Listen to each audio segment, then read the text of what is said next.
Every day around the world, millions of people need emergency care. People seek care for infections and injuries, heart attacks and strokes, asthma or complications during pregnancy. An organized and integrated emergency care system gets care to people and people to care. Timely emergency care saves lives.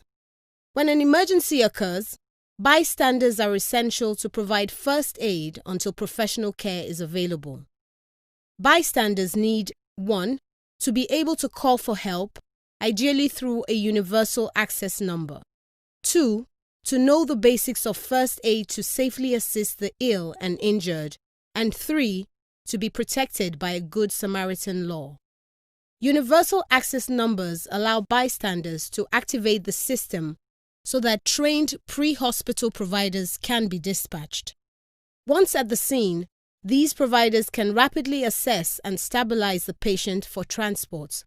Using specific protocols, they identify the destination hospital that can best provide the needed care. During transport, the patient's condition is continuously monitored and interventions are performed. Ambulances always need at least 2 personnel, one to monitor and manage the patient during transport and another to drive. An ambulance personnel should be able to communicate with the hospital prior to arrival if needed. At the hospital during handover, the ambulance provider quickly gives critical information to hospital personnel. As patients arrive, they are triaged to different areas to ensure that life-threatening conditions are recognized and that all patients receive the care they need when they need it. Triage is done by assigning patients to categories based on acuity of their conditions. Some patients need to be seen immediately, while other patients may safely wait. Trained personnel use clear protocols and specific equipment to assess and manage patients.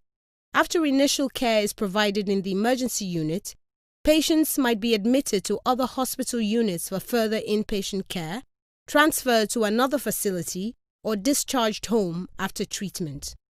An effective emergency care system needs laws and regulations, protocols to guide hospital personnel, certifications to ensure compliance with standards, and processes for accreditation of the quality and safety of the services provided.